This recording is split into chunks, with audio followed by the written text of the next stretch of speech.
Good evening, everyone. This is John Wilson, National Spokesman for the Freedom Union here in Australia. And today is Friday, the 7th of November, 2025. And with me tonight, I have Freedom Union activist Paul Pettit from Melbourne. Good evening, Paul. How are you, sir?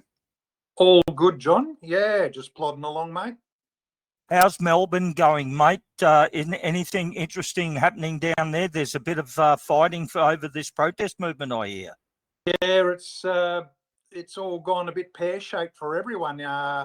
In fact, we've now got another mob run by Monica Schmidt now that are going to have a rally on the 30th. But yeah, you've got all these different groups now, and it's a bit of a dog's breakfast, actually, John. Yeah, I mean, what everyone out there in the freedom movement more generally and our members needs to understand is that there is a real war going on for control over what happens at these public protests. There's a real war for control going on. And you have bad actors moving in and secret societies moving in, trying to take control. And yeah, I mean, it's all going to shit. It's all going to shit. I mean, we've gone here in Queensland, we've gone from marches of 60,000 people regularly, and Tricky, the march organizer, they've thrown him under the bus up here.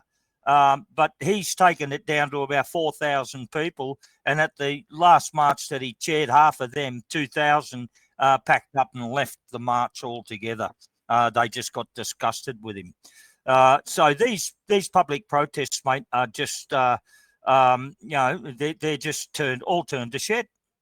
John, they seem to be just eating each other alive, actually. I know, I was just reading an article that the Johnny come lately, the guy up there, Shallow something, are doing the Brisbane protests. It's come out that he actually has had this factional website well before the last protest. So it's obviously all been planned. All of this is all being, I'm trying to find a better word than fuckery. Do you know a better word than that? It accurately describes it, Paul. I mean, look, we did the right thing, the Freedom Union, and we've got runs on the board. When we went down to Speaker's Corner and we had total control of the event at Speaker's Corner, we sat down and worked a deal out with Craig Kelly and with Joel Jamal's people, and we gave them a fair go, right? Then when the boot was on the other foot at Hyde Park, I mean, they came in hard, fully backed by the cops, mate. These are not freedom marches, freedom protests, mate. They're police marches. They're Freemasonic police marches. And they're an absolute bag of shit. I mean, they're an absolute bag of shit. So, what we are now seeing is a fight to control these marches, and the most decisive players in there are the police. The police are the ones dictating the terms on which the marches take place, etc. So we're not going to get involved, and Freedom Union's not going to get involved in them, mate. They're just a bag of shit. They're just a bag of shit. And interestingly, the march on the 30th that Monica Schmidt is now teeing up, because she can obviously see the fractures. So she's going to swoop in and take advantage of that, which is, that's what you do.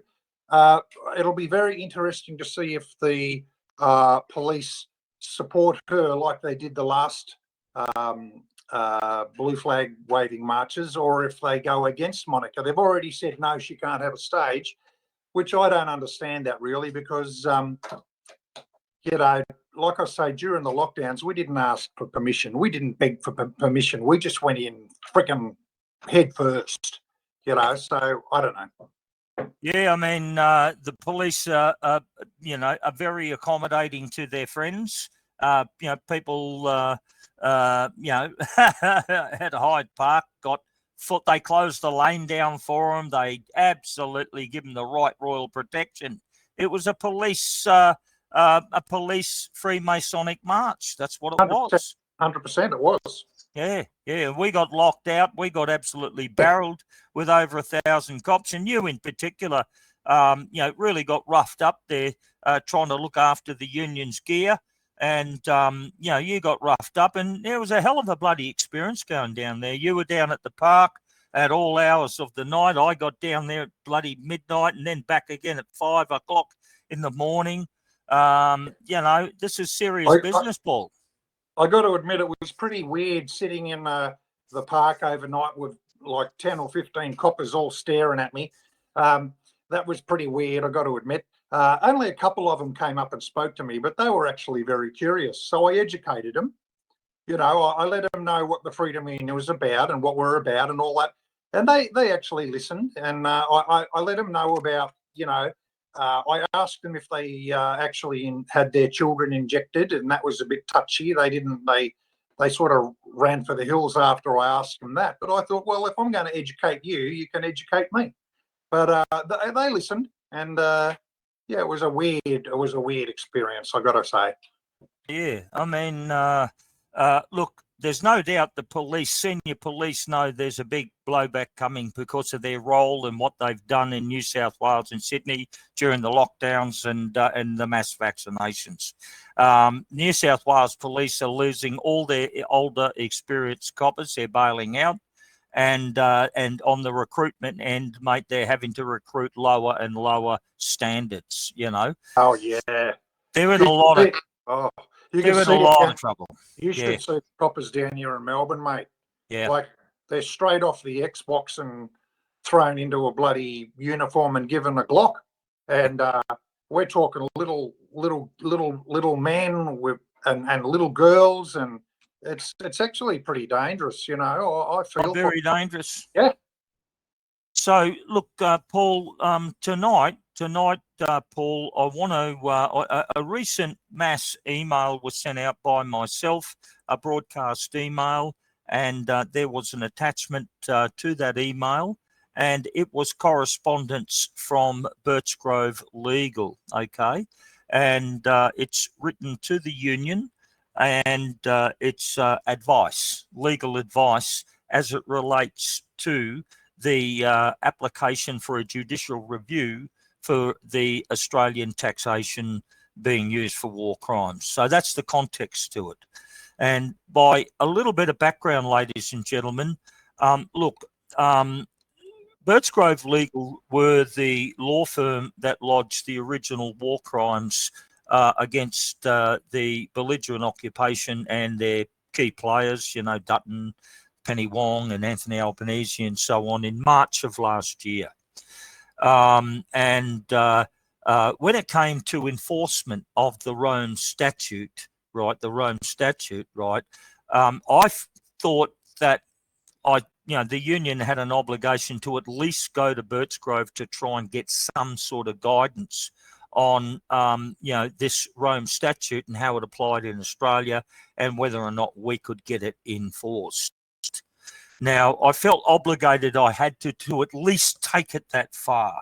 So the union has spent, I don't know, $5,000 or $6,000 or maybe a bit more, and we have purchased this legal advice up to this point. And the legal advice is set out on paper and for all union members to read and to digest, okay? I'm not a lawyer. And I don't speak like a lawyer, and I don't think like a lawyer, okay? I try to digest things in a common sense way so the average man can try to get a chance at understanding this stuff. Now, I've broadcast the email out. Everyone should have a copy of that legal advice. And then when you go through and piece the legal advice together, there's a lot of arguments that they've raised and so on and so on. But the key part to it all is in the last line where it says, look, if you want to pursue this, to get it to the doors of the court, to get it ready to go to court, you're looking at about $30,000. And then when it goes to court, then to argue it out, right, okay, argue this matter out, it's going to cost probably another $30,000. You see, I had a 2-hour debriefing from Mustafa and from Rita over the net verbally, because a lot of stuff they can't put in a letter. They just can't put it in writing. They can advise me and talk me through certain things, but they can't just openly put that in writing and publish it, right? Because that's a different ball game. Now, in my private briefings with them, I got a whole lot of information. The very first thing was they said, look, John, had we had just wrote the brief and put it out into the legal world, 90% of the people would have just laughed at us. So just, and the other 10% who would have put a quote, this you're talking King's Council people, they would have just doubled or tripled or quadrupled the rate of pay because they thought, oh, well, it's so stupid, it's not going to go anywhere anyway.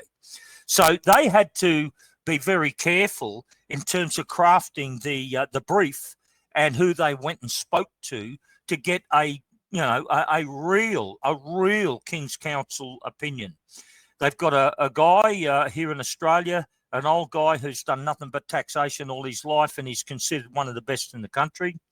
And they've got a woman in London, human rights lawyer, and they've gone to her. They're the two sort of people they've gone to get, one, nail down some pricing, and two, to get some, realistic feedback on the chances of the union, on the union success. So after all that work was done, each member can read the letter. You can read the letter and see what it says yourself, right? Any questions, if you need some clarification, just give me a phone call or send me an email and I'll do my best to answer it, right?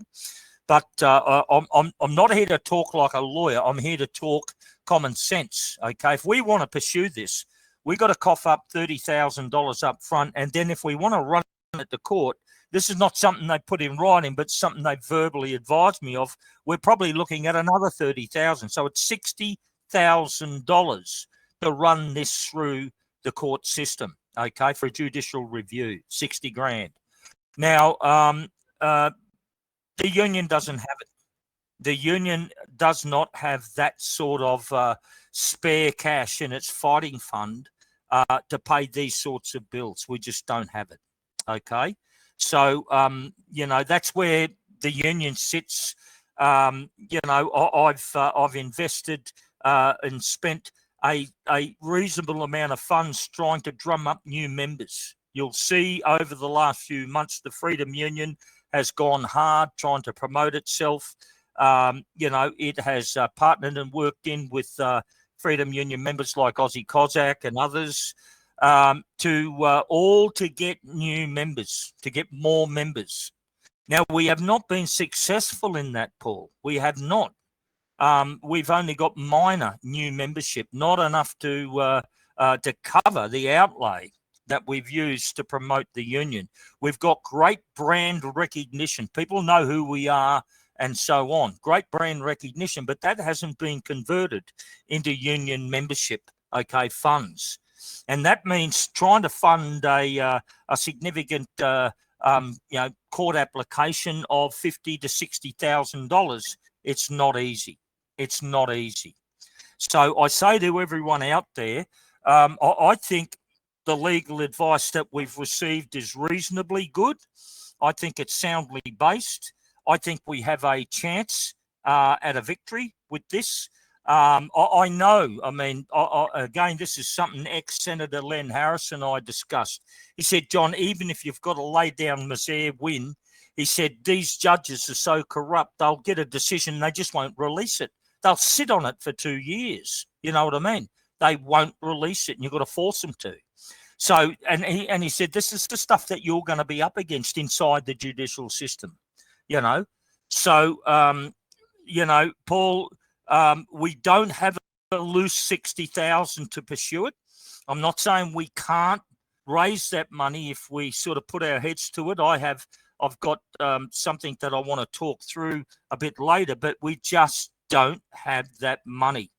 I've outlaid, I've always tried, over the last few months to go out and grab that extra 100 new members. 100 new members at $400 each, it's $40,000. That's enough. That's what I've been trying to go out there and do, is to pick up that spare 100 to 200 new members. And that would give us between $40,000 and $80,000 in funds so that we can pursue all of this stuff without worrying about it. But as it stands now, we just don't have the cash to do it, and it puts us, in a sort of stalemate position at this time. There's two judicial reviews that I want to pursue. The one is against the Australian Taxation Act in itself in its entirety, but the other is against these councils and these rates. They're causing immense hardship to people, immense hardship, and we need a judicial review to try and get some sort of sanity back in there, because these councils are off the charts. They're just off the charts. And I don't know how to rein these people in, mate, because there is no law that seems to restrain them. None at all. Okay? So, I'd like to raise $100,000, Paul. We don't have that. Our membership renewal is going only okay. It's not going good, guys. I'm telling you. We have had a lot of speed bumps, a lot of issues trying to get members to renew. Okay, I can tell you that now, and that's got me worried. Okay, because we've got to be solvent. Okay, we've got to be solvent in doing our business. So, look, Paul, the legal advice from Birchgrove Legal is now out in the open.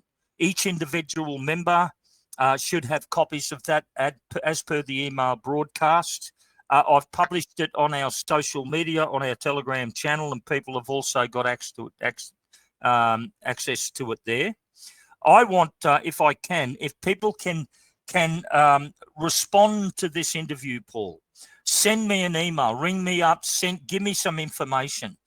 Respond to this email about what's your thoughts. Would you be prepared to participate in some fundraising to try and get this court action going? I mean, or no, you're not interested, etc., etc.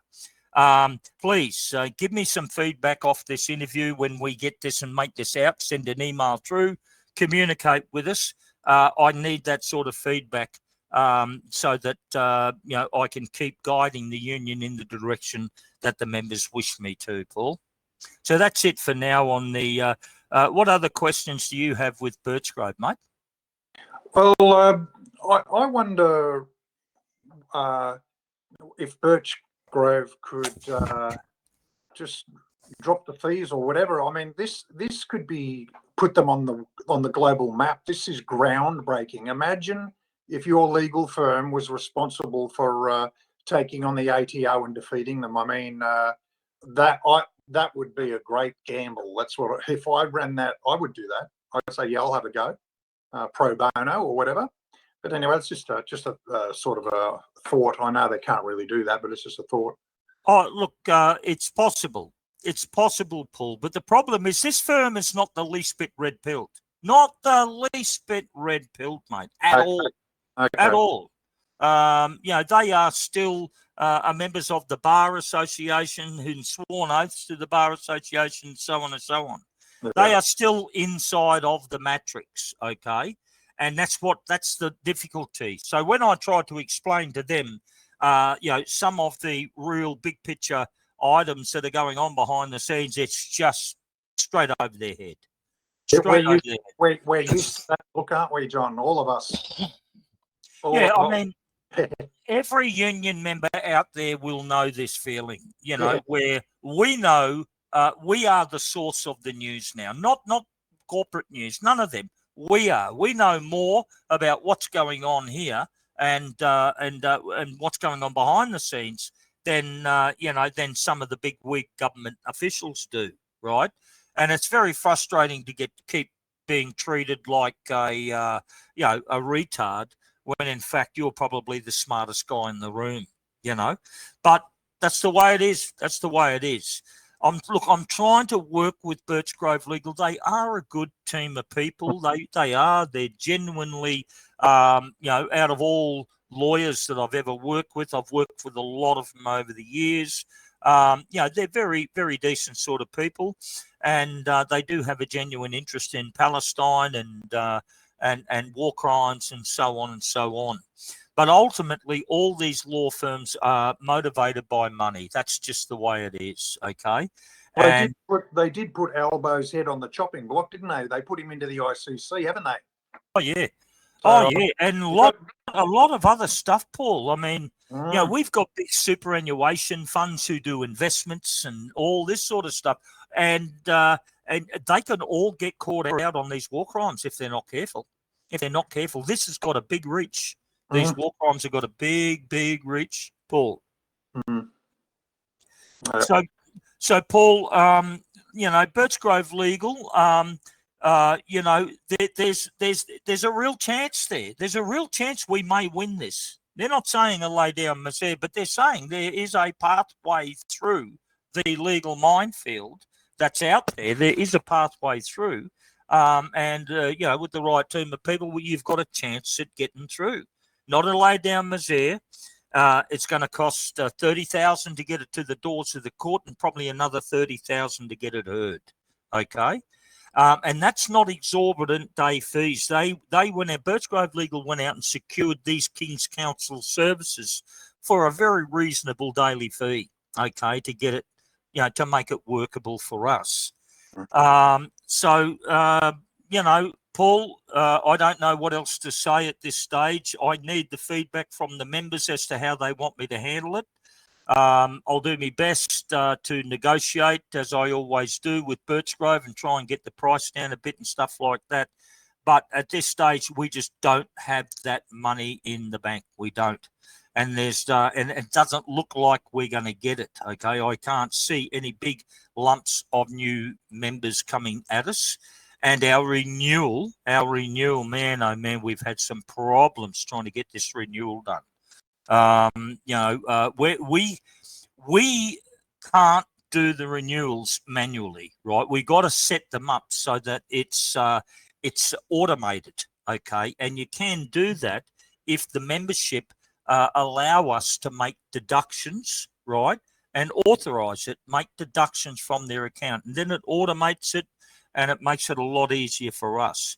Can I just ask the members to be a little bit patient? I know it's a lot of the people behind the scenes are volunteers, and it's only a little bit of patience, a little bit of time, but we'll get there.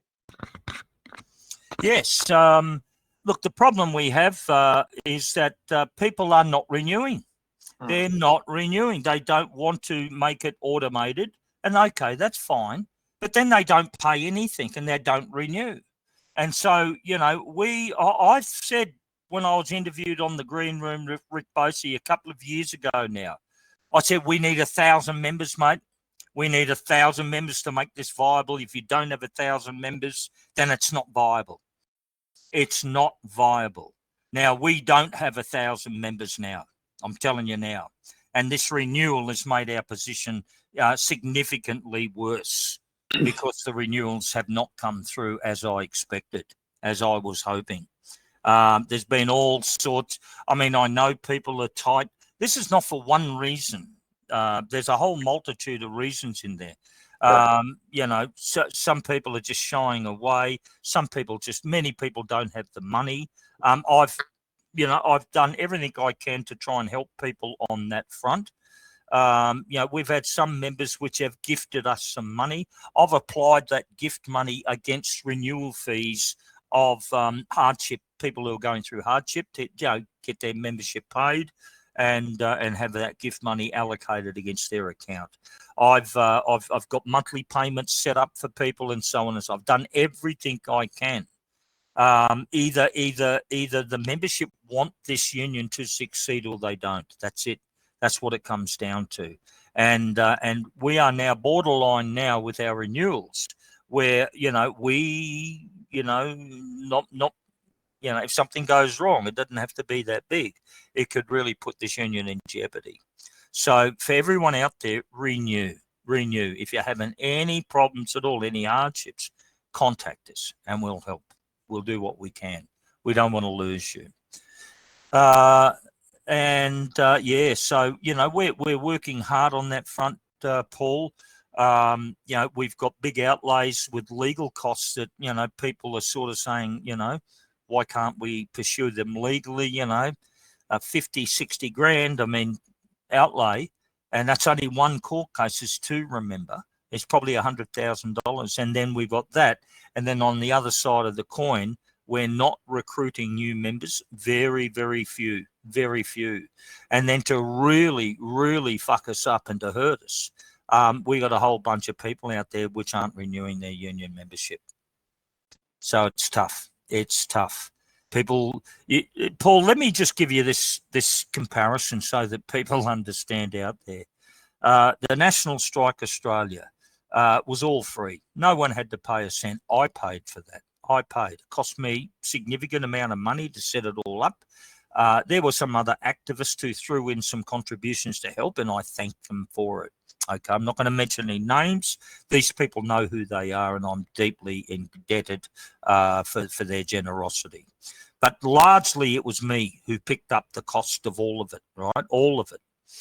Now, there were 20 about. I'm only don't quote me down to zero point, just round numbers.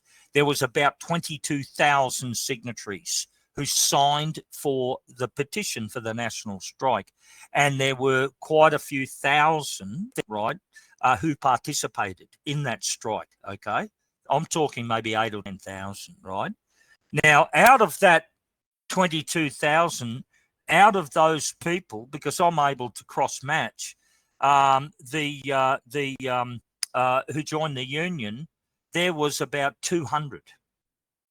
200 people out of 22,000 signatories joined the Freedom Union. Okay, 200. About 1% joined the Freedom Union. I had hundreds and hundreds of people asking me when I was running the National Strike Australia, John, we need to set up a trade union, which is why I pursued that. Okay. But when I put my money where the mouth is and we went and set it all up and we offered it out there, about 1% of them joined, put their money where their mouth is, and it was only for $200. So I just don't know. I don't know. I've gone to meetings, public meetings to promote the Freedom Union. We've gone to protests in Hyde Park and Speaker's Corner to promote the Freedom Union. I've worked with activists who've got great public profiles, people like Simeon Boykov, and went out and promoted the union everywhere. As I said, we've got great brand recognition. The Freedom Union Summit in the Gold Coast. I've done everything I can to promote this union. Well, it's gonna take a trigger, but what will that trigger be, John? I don't know. And will it be too late when that trigger hits? It may well be. I mean, we have 150,000 CFMEU members out there that don't have a union. Now, I know a lot of these guys, mate, and I speak to them. I mean, my neighbour is a union delegate for the CFMEU here in Brisbane. He's got about 300 or 400 guys on his construction project. I've done everything I can to generate interest and to try and, get some rubber on the road. Something is going to trigger a mass exit. It's going to happen. No working class person can be paying $1,000 or $1,500 a year into a union run by an administrator who's just pissing it up against the wall.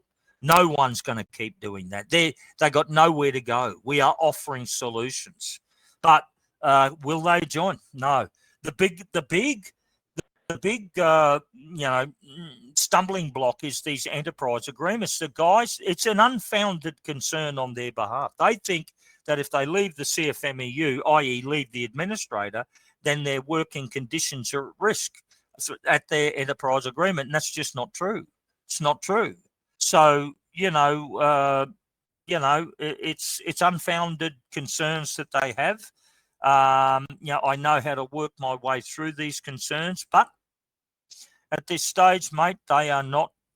I think it's got a lot to do that you've got organised crime figures inside the industry. There's a lot of fear inside the industry, mate. Lots of it, and massive corruption. And these administrators are just a bag of shit. I mean, they're not there to help at all. They're just a bag of shit. So, the average tradie and construction worker out there is going to be feeling pretty lonely at this point in time with no help whatsoever. It's going to get worse for them. Oh, it's going to get worse. It's going to get worse. This is what people have to understand, all Australians. When tyrants, when they've got power, and the only way they can keep power is to keep screwing you by the throat, suffocating you, that's what they're going to do, and they're going to keep doing it. So, the quicker we rally, the quicker we make our stand, the quicker we shrug all this shit off and get on with life, Okay. Yep. Well, like I say, it's going to take a trigger. Yes. Let's wait. So, ladies and gentlemen, feedback, please, on the Birchgrove Legal, okay? I'm not going to spoon feed you, mate. Most of our members are smart cookies out there. They know all about the sovereign, straw man and all that sort of stuff. I don't need to, waste people's time with it. You know all about this stuff. A lot of you have got common law backgrounds. A lot of you have got constitutional law backgrounds, right? So you know all this sort of stuff. Read this letter from Birchgrove Legal. I think that it's self-explanatory in the main. There's 2 hours of verbal debriefing that I just can't pass all that on to you. I sat down with Mustafa and with Rita for 2 hours, and you can't write notes. You've got to be part of the discussion. And we covered a lot of ground there that wasn't in the letter. It's not in the letter. They can't publish this sort of information. Private conversations that they've had between these King's councils off the record. They can't put that to writing, right? But they did debrief me. If people want me to pursue it, if they think that's the priority, then please tell me. And then my next task is to raise funds. Okay, raise funds, because we don't have the money to offload. I just don't have a casual 50 grand. And the union never did. Okay, Paul, anything else you want to chat about, mate? What other ground would you like to cover? We've covered some of this stuff on these marches and that. We're not going to participate in this dog's breakfast. No. I'll go have a look and fly the Freedom Union flag, and sticky beaky, because I like to see what's going on. Hey, John, What are your thoughts? What do you reckon's going on with Pauline and Gino flying over to Trump's bloody party? What you got any ideas about that? Well, what we know, and this is the easy part, is that Barnaby Joyce, years ago when Gina Rinehart was locked in very serious litigation with her children, it was Barnaby Joyce that went and tried to broker a peace deal, right? So Barnaby's got some relationship in there, right? Not long ago, we've seen Gina Rinehart having dinner with Pauline Hanson in Bali in a very, very discreet manner. So I think it's clear that the person who's pulling Pauline Hanson's strings and Barnaby Joyce's strings is Gina Rinehart. Okay, Gina Rinehart is the driving force behind Barnaby Joyce and Pauline Hanson. Now, I don't quite know. The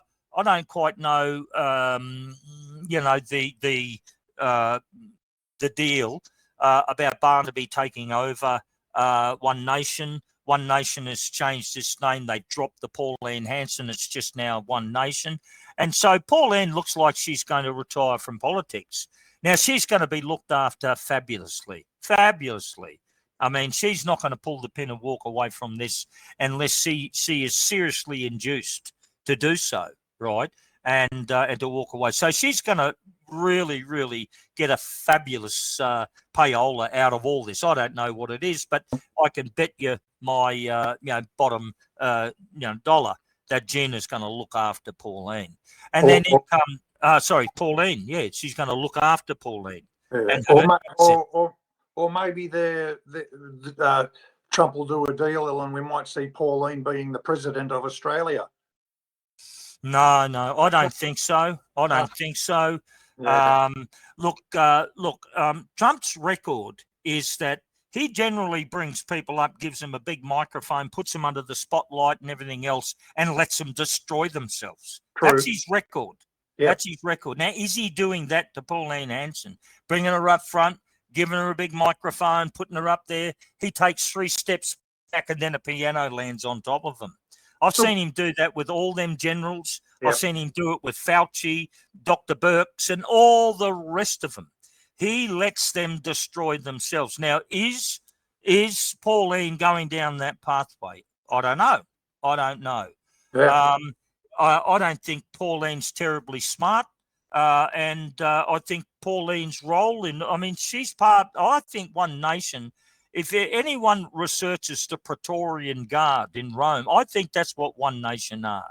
They're there to guard the institutions. They're there to make sure that, the courts, the cops, the parliaments and everything else don't lose any power, right? They will self-sacrifice. They'll throw us a few dead bodies, politically dead, not physically dead for the police out there. Okay, metaphorically. Okay, they'll throw us some dead bodies, politically dead bodies, to satisfy our need for revenge and everything else, as long as the institutions remain in power. Okay. And the fact is, none of these institutions have 1 ounce of constitutional basis at all. At all. I mean, the family court, the taxation department, all the rest of them they've got no constitutional foundation at all. But yet they seem to just make it up as they go, from what I can see. There's no law and order here, mate. They're making it up. Yeah. I'll tell you what's that they have. They have guns, they have dogs and horses, they have violence, they have frequency weapons and snipers and stuff of that nature. That's all they have. They don't have law and order. They don't have any street credibility at all. And yet, they're the first ones out trying to play the sympathy card, saying that, iron bars were thrown at them and rocks were thrown at them and how their lives were put at risk and everything else. But they don't say any one word about the betrayal that they inflicted upon the people of Australia and all the mass casualties, the death, injuries, and everything else that they themselves inflicted upon us. Okay, so they don't mention any of that, and that's what Pauline, One Nation, all them are guarding. They're guarding and protecting these secret societies. They're the Praetorian Guard. It's as simple as that. Again, I repeat to everyone out there, look, because of the knowledge we now have, because of the leverage we are now building against these secret societies, people are becoming so aware of them, the Zionists, the Fabians, the Freemasons, and on they go, right?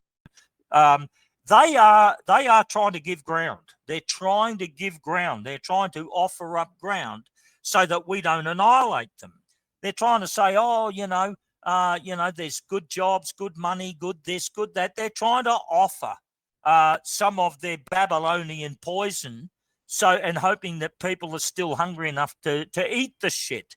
But my warning and the warning that Martin Luther King gave, he said, don't go into their house. Their house is on fire. Their house is going to burn down.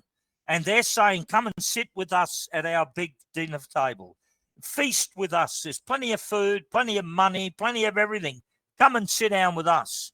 And the average activist out there thinks they're getting a free lunch. What they're not understanding is they're being invited to sup with these Freemasons and secret societies inside of a house that's on fire and it's going to burn down. I think Martin Luther King was very specific. Yeah. He said, if a country is governed, right, by evil people, if it can't be governed morality and on principle, then the whole country will be led over the cliff into an abyss. And now we are being led by the scum of the earth. Well, you and I are old enough to have watched the degradation of, over the last 60 years. We've seen the family destroyed. We've seen what the pension has done to the family. We've lived through it, and I suppose that's why they want us gone. But it also, I believe that what sort of surprises me is that a lot of these secret societies, they think we're completely stupid and we can't see what they're up to. And I'd say the majority of Australians, the quiet ones, they're just looking and saying, you think we're stupid. We can see what you're doing. So I think they're in for a very, very rude awakening. No wonder they're coming. There's a big shock coming, mate, to these people. Look, yes. Paul, we are not witnessing financial hardship. We're well past this.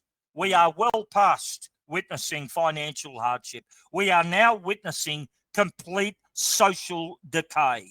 That's what we are now witnessing. We are witnessing, families sleeping rough in cars, in tents, out in the open. We are seeing the elderly and our most frail people in our society, right, being, fully exposed and put their lives at risk. We are moving to social decay.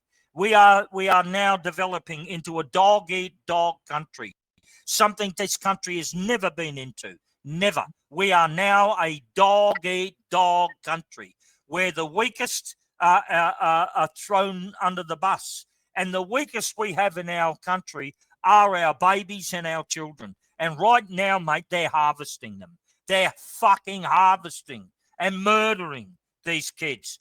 When they can pull out a full-term abortion and throw it into a Petri dish and let a screaming baby die or drown it in a bucket, they're monsters. They're monsters here. And our most vulnerable, which is our babies and our children, is their currency. And I'm saying to all Australians, you better shake up, guys. You better shake up, mate, and start getting into it. We can't do this. This freedom union is the best thing since sliced bread. But we can't, even the Spartans were massacred, as good as what they were. They were massacred, and as brave as what they were. We're going to get massacred here. The members of the Freedom Union are going to get massacred here unless we start drawing some more support. We can't do this on our own, mate. I'm telling you, we can't. I've said it from day one. I keep saying it. If you want this union to work, you've got to get in behind it, and we need members. And at the moment, not only are we not recruiting, but there are people failing to renew, and it's endangering the union's prospects. Yep. Well, I know. What do we do, John? I know it's going to take a trigger.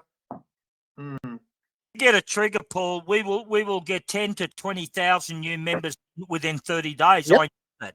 I've known that's not my, but I don't know what that trigger is. How bad does it have to get? Yeah. Bad does it have to really get before you'll join this union and put your collective strength behind us? How bad? And it appears it's got to get a lot more worse than what it is. It's breaking my heart seeing what they're doing as it is. But if they start, and they're not going to get better. They can't get better. History will tell you the only way they can hold power, mate, is to suffocate you. Clearly, that's what they're doing. They're pushing hard now, especially down here in Melbourne. That's right. The stupidity down here is off the charts. So you can't reach out to people, mate. You can't. They're traumatized. You can't reason with people. You can't talk to them. We've got every reason in the world to muscle up together and to go out and defend ourselves. Can't get it done. We need a union. We need a union. We need a union of the people. Simple. Yes.